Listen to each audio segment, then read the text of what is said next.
Capricorn, Sun, Moon, or Rising, July 2025. Capricorn, your planet, Saturn, is turning retrograde. I mean, it turns retrograde every year for 4 months, 3 or 4 months. So, not a biggie, but that's a period where you start to introspect and to start to analyze more how things can be different in that area of your life. Maybe how you can correct them, fix them, repair them. Maybe if you first start observing them and withdrawing from active participation. And for you, Saturn is in the fourth house, might be connected to family, to your home environment, to your emotional connections with others, or your personal needs.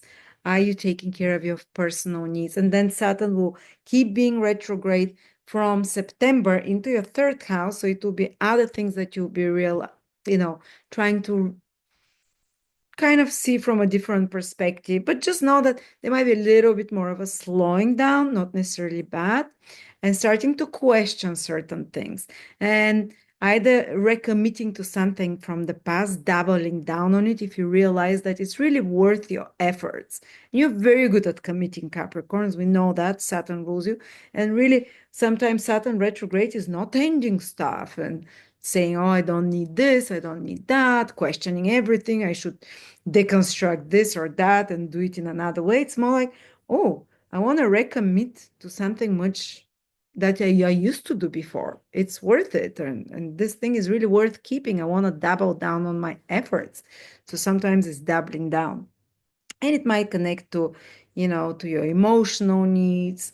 It might connect some realizations and some change of direction because planet is changing direction in your fourth and third houses, So that's change of direction in regards to of circumstances in your personal life, home life, family life, with people you live, or something in the family environment. Something is shifting and changing. Maybe the circumstances are becoming different. That's what one of the things you start seeing in July. But there is a lot of help for you. Mars is in your ninth house, lucky house, helping you act more intuitively from a higher ground rather than from small perspective. And even if there's conflicts or problems, again, from a much higher state of consciousness, you would resolve them because the ninth house is the highest state of consciousness.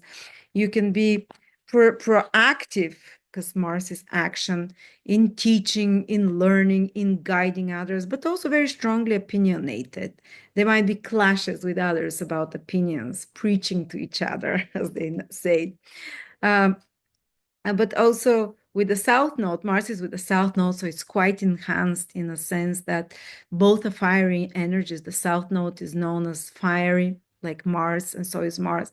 South Node with Mars is like to lose one's head in anger. So especially if it's about political beliefs, nine houses beliefs, politics, the larger picture in life, there might be some strong clashes of opinions with others. Or it just might be that you're very passionate about these kind of activities, this kind of participation in such arguments, even, who knows? Or we might be active abroad in a foreign country, nine houses foreign country, or be very active about studying something, some exams, or very active on some teaching or learning project, for example. Or just Mars trining your sign gives you a nice, healthy dose of energy because it's trine. It's not in a disruptive way, it's not in an aggressive way, it's more motivated overall. All right. And then you have Capricorns. Don't forget, though, that the whole year ahead, till next July 2025, Jupiter is looking straight at you.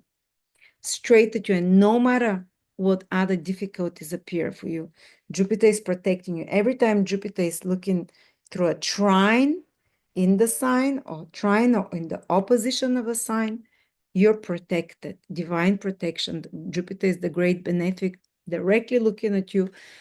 And usually if someone saves you, it's another person, kind of intervention.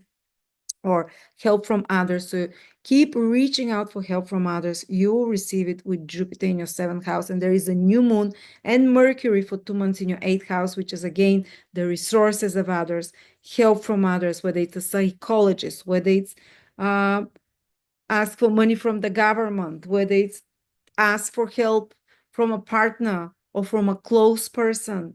It's the resources of others that they'll be more easily accessible and available to you. In July, with lots of planets in your eighth house, with Jupiter in your seventh house, don't try to do everything on your own. I'm trying to say that. And don't try to be a hero always. Now the universe is giving you help through others, and you might have to rely on others, and good things will come. Your partner might become richer, say, over the next 11 months with Jupiter in the 11th house. So you might find a good person you can rely on, or a helper, or assistant, or a business partner, or a good friend, or a marriage partner of a very good sort with Jupiter in the 11th house, in the 7th house. While the new moon this month and Mercury retrograde in your eighth house first can ask you, Mercury retrograde in July and August, to revisit your, maybe to rebudget your mutual finances, maybe to change plans financially with your partner and about your values. In some rare occasions, there can be clashes of what is mine versus what is yours, especially verbal clashes, fighting about resources with Mercury retrograde, or even expressing concerns that were unexpressed before, saying, for example, with a baby coming on the way, giving you one example, I need to rely more on you financially, and Mercury retrograde makes you express those things you are suppressing till now about mutual finances and mutual trust, and allowing yourself to merge together, whether it's your money to merge, your bodies, your energies, or some other clarifying conversations with business partners about, okay, maybe we shouldn't be spending on this, maybe we should be spending on that, or maybe let's see how much we can borrow, maybe make a plan about if we're going to buy this house, how much the mortgage will be, or maybe we shouldn't buy this house. Maybe we should instead remortgage our house, or something like that, something about finances or money or value. So not only money, eighth house, that is other people's, or mutual finances. Eighth house is more also the support and help you can get from another. Sometimes it's psychological, sometimes it's physical. So renegotiating such terms and conditions, even of actual contracts, with if you have someone who is renting your property, so clients that you can agree some terms and contracts with them, for example. That's another way it can play out. Or maybe you can decide like, oh, maybe investment we've made here, we can move it or examine it. Or maybe eighth house is money that comes to you through others, your clients' money, and you can think of a different strategy, research different strategy, how to, or to access that, to make it more profitable, which you most likely see the results of these things from August, from the middle of August, when Mercury is direct, moving in Leo already.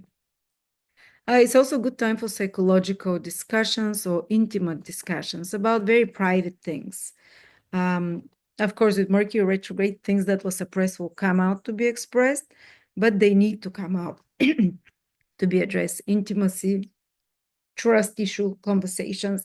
Yeah, this energy of the eighth house is a bit heavy, but it needs to be addressed as well.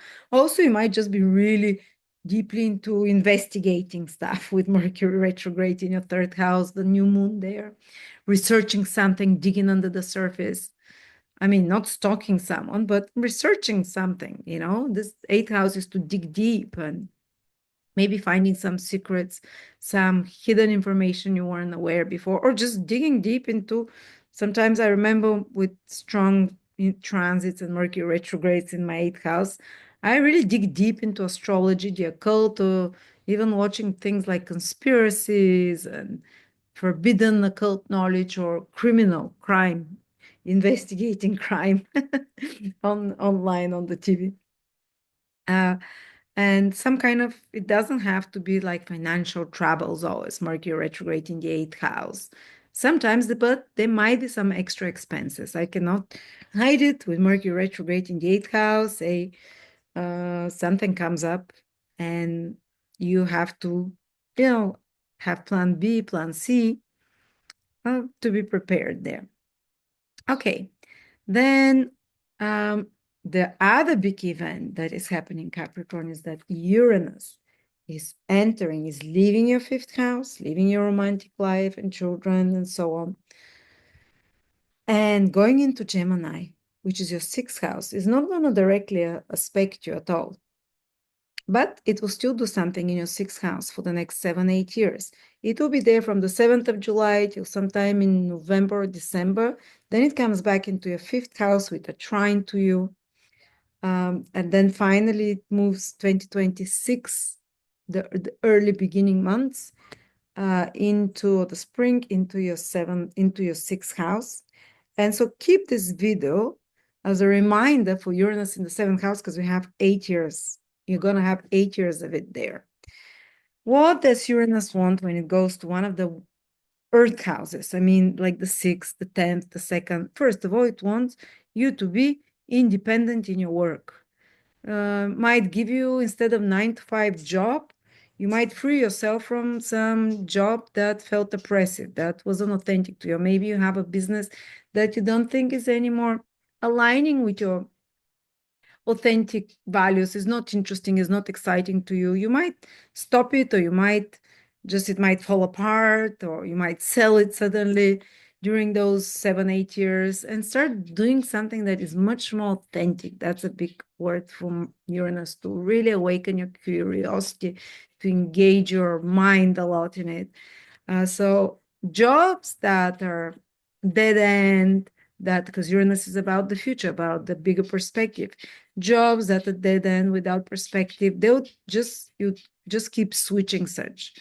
Until you find one that is truly aligned with you, that makes you very excited. And sometimes people go through a few years of instability in their career, in their job, in their professional life, because they go from one job that doesn't excite them to another, because they keep trying to stick to safety. But Uranus doesn't recognize safety. Uranus wants soul alignment, that your mind, your soul, and heart is engaged, that you're excited about it. So sometimes there can be instability with work until you find the right thing. And most of the people I know, while Uranus is in the sixth house, I've mostly looked through ascendant, not so much through the sun and moon signs, definitely, because I've seen that they discovered something during that time that makes them feel more free, usually freelancing, working for themselves, being self-employed, or sometimes even stopping working if you're doing something you don't want, and being free from responsibility and worldly responsibilities and duties for some time, to focus on other responsibilities. Uranus can bring other responsibilities, other jobs, or other more domestic responsibilities, or that you feel more excited about. Or Uranus can make your job align to more Uranian paths. Say if you're in the right job and you like it, but Uranus, they will ask you to modernize it. Get a website, start using AI, digitize it, automate it, Uranian technology, science, or maybe if you're in any business that is uranium, like Uranus connected, stock markets, because it's up and down all the time, it's good. If you're in business that is like alternative healer, Uranus is anything alternative, anything esoteric. If you're astrologer, human design reader, good. Your work might actually blossom. Uranus is sudden rise, sudden abundance of work. If you're in AI, in digital technologies, and such kind of stuff, this kind of jobs, or at least some kind of element of that, can be very good to incorporate. Sometimes some sudden health issues can appear. Exactly when Uranus transits the sixth house cusp, I speak about the house cusp and how to find the exact degree in any planets you might have. Others say, for example, you might have Venus in Aquarius as a Capricorn sun, and Uranus will trine it. Wow, that year you might fall in love in a very beautiful way, like a schoolgirl, schoolboy, and in a way that is authentic, truthful, without hiccups. So you might have your Saturn in Libra. Uranus will square it in your 10th house, and you can suddenly lose, like, your boss can change, or you can change some with authority, but I go through absolutely every single transit that Uranus can make, whether it's sextile, trine, opposition, square, and how it can influence you. And if Uranus from Gemini in your sixth house is making trines and sextiles, some of the years it will be making trines and sextiles. Some of the years might be making squares, or no squares or oppositions. And then you know that there'll be like really good opportunities with your work, with your health, when it's making 6,000 trines from your sixth house. Suddenly finding a solution to a long-standing health issue, suddenly disappearing. Uranus is sudden, goes away. Uranus transiting your sixth house, try and say you have something in Aquarius, trying it, or something in Aries, Sagittarius, or Leo. Well, suddenly, or a debt, you might be free from a debt you've had. You might suddenly align to a much better job. You might suddenly get healed from a health problem. So Uranus might be making suddenly opposition from your sixth house, and which are suddenly big changes at your work. You have to adapt. You're more stressed, or making, so I go through all of this, or suddenly your health, some surprise condition. I just had a lot of Uranus transits. Wasn't in the sixth house, but still it's like sometimes it's hormonal if Uranus, is connected, or the nervous tension. So you need to find ways to ground as well. But especially helpful for healing stuff when Uranus is in the sixth house is alternative medicine, new technologies, quantum, like spookies, quantum rife machines, and other alternative methods that are more esoteric. They actually wave healing, wave technology. This can be a very sudden solution to long-standing health issues and so on. Yeah, so if you'd like, it's only $20, my Uranus in Gemini webinar. Check it out for way more in-depth information of how Uranus will affect you in the sixth house. But just remember, where the focus is, it's on the other side of the horoscope from you. You will need support, you will get it. The planets will converge, that you receive it from other sources, that you're helped, and so on. Thank you.